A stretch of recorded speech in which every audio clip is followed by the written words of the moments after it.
Iran અને Israel America યુદ્ધ વચ્ચે પ્રધાનમંત્રી નરેન્દ્ર મોદીએ લોકસભા બાદ આજે રાજ્યસભામાં સંબોધન કર્યું.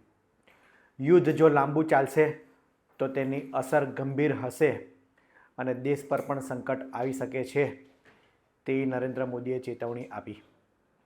આ ઉપરાંત પીએમ મોદીએ લોકોને શાંત મને આવનાર સમયમાં જો સંકટ આવે તો એકજૂટ થઈને તે સંકટનો સામનો કરવા માટેની તૈયારી દર્શાવવા માટે અપીલ કરી. આ સાથે વિપક્ષને પણ અપીલ કરી છે કે કોરોનામાં જે રીતના આપણે એકજૂટતા દાખવી છે રાજ્યો અને કેન્દ્ર સરકાર કોઈની પણ હોય, પરંતુ રાજ્યો અને કેન્દ્ર સરકાર જે પ્રમાણે તાલમેલ સાથે કોરોનાની વિકટ પરિસ્થિતિમાંથી આપણે બહાર આવ્યા તે જ આપણી એકતા એ ટકાવી રાખીએ તેવી અપીલ કરી છે. સંરક્ષણ મંત્રી રાજનાથ સિંઘે ગઈકાલે CDS અનિલ ચૌહાણ સહિત ત્રણેય પાંખોના વડા સાથે મિટિંગ કરી હતી.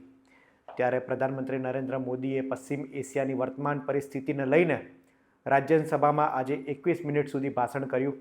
તેની મુખ્ય વાતો પરની વાત કરીશું. પીએમ મોદીએ વાત કરી છે કે હોર્મુઝ સ્ટ્રેટમાં ઘણા ભારતીય જહાજ ફસાયા છે. એક બાદ એક ભારતીય જહાજ જે પ્રમાણે આવી રહ્યા છે તેવા મીડિયામાં સમાચાર આવી રહ્યા છે, પરંતુ હજુ પણ ઘણા બધા ભારતીય જહાજ હોર્મુઝ સ્ટ્રેટ ખાતે ફસાયેલા છે. ઈરાને રસ્તો બંધ કરેલો છે. પશ્ચિમ એશિયામાં યુદ્ધથી ભારત પણ પ્રભાવિત. ભારતમાં ઉર્જા સંકટ આવી શકે છે. પેટ્રોલ, ડીઝલ, ગેસ અને ફર્ટિલાઇઝરનો પુરવઠો પ્રભાવિત થઈ શકે છે. આ મુખ્ય વાત છે, કારણ કે ભારત એ ઉર્જા અને પેટ્રોલ માટે અન્ય દેશો પર આધાર રાખે છે. ત્યારે આ યુદ્ધ જો લાંબુ ચાલ્યું તો તેની અસર ભારત પર આવી શકે છે. પીએમ મોદીએ મોટી વાત કરી છે. આ ઉપરાંત ભારત એ વાતચીત કરી રહ્યું છે. શાંતિ અને સંવાદનો પ્રયાસ કરવામાં આવી રહ્યો છે. કોમર્શિયલ જહાજો પર હુમલો સ્વીકાર્ય નહીં. જે પ્રમાણે ઈરાન દ્વારા કોમર્શિયલ જહાજોને પણ ટાર્ગેટ બનાવવામાં આવે છે અને અન્ય દેશના જહાજો પર પણ હુમલો કરવામાં આવે છે, ત્યારે પીએમ મોદીએ કહ્યું છે કે આ પ્રકારનો હુમલો સ્વીકાર્ય નથી, પરંતુ ભારત એ તમામ રીતની અલગ અલગ દેશો સાથે, ખાડીના દેશો સાથે વાતચીત કરી રહ્યું છે. ભારત દુનિયાના અન્ય દેશો સાથે સતત સંપર્કમાં, તેમાં ગલ્ફ દેશો, અમેરિકા, ઇઝરાયલ, એટલે કે ભારત એ અન્ય વિકલ્પ પણ વિચારી રહ્યું છે.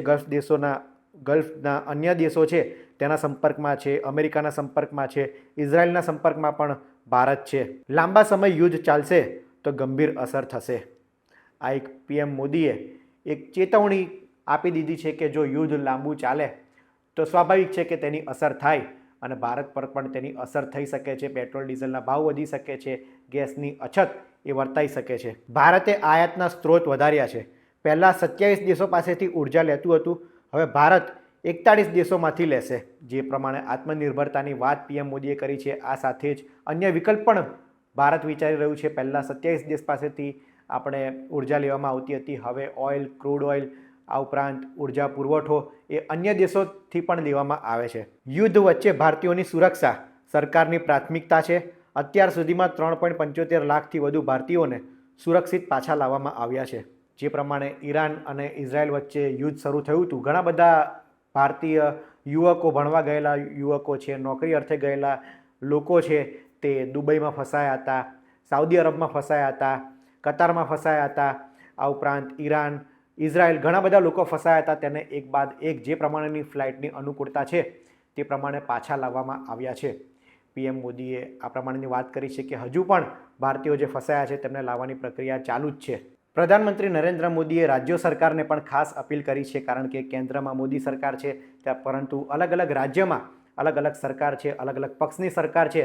ત્યારે આવા સમયે સંગ્રહખોરી અને કાળાબજારી ખાસ વધી જતી હોય છે. ત્યારે સરકાર આના પર નિયંત્રણ રાખે, સરકાર નજર રાખે તેવી પીએમ મોદીએ અપીલ કરી છે અને ટીમ ઇન્ડિયાની ભાવનાથી કામ કરવાની તેમણે વાત કરી છે. ટીમ ઇન્ડિયા એટલે કે અલગ અલગ રાજ્યમાં ભલે ગમે તે પક્ષની સરકાર હોય, પરંતુ દેશ માટે કોઈ સંકટ હોય અને દેશની વાત હોય ત્યારે આપણે રાજનીતિ બાજુમાં મૂકીને દેશ પહેલાં તે ભાવનાએ કામ કરવાનું હોય છે. પછી રાજનીતિ એ જુદો વિષય છે. પરંતુ આવા સમયે આપણે બધા એકજૂટ થઈને જે પ્રમાણે કોરોનામાં આપણે કામગીરી કરી હતી અને દેશને ઉભરી લાવ્યા હતા, તે જ પ્રમાણે આ પણ સમય એ જ છે કે આપણે એકતા બતાવવાની છે, શાંતિ રાખવાની છે. કોઈએ ઉતાવળ કરવાની કે કાલે બધું બંધ થઈ જશે તેવી ખાસ લોકોને એ વાતોથી દૂર રહેવા માટે અપીલ કરી છે અને કહ્યું છે કે આપણે શાંતિથી, સંયમથી તમામ વાતનો ઉકેલ આવશે. સરકાર પણ, કેન્દ્ર સરકાર પણ હાલ તમામ પરિસ્થિતિ પણ નજર રાખી રહી છે અને આપણી આત્મનિર્ભરતા વધે, અન્ય દેશો પર આપણી નિર્ભરતા ઓછી થાય તે માટે પણ સરકાર પ્રયાસ કરી રહી છે.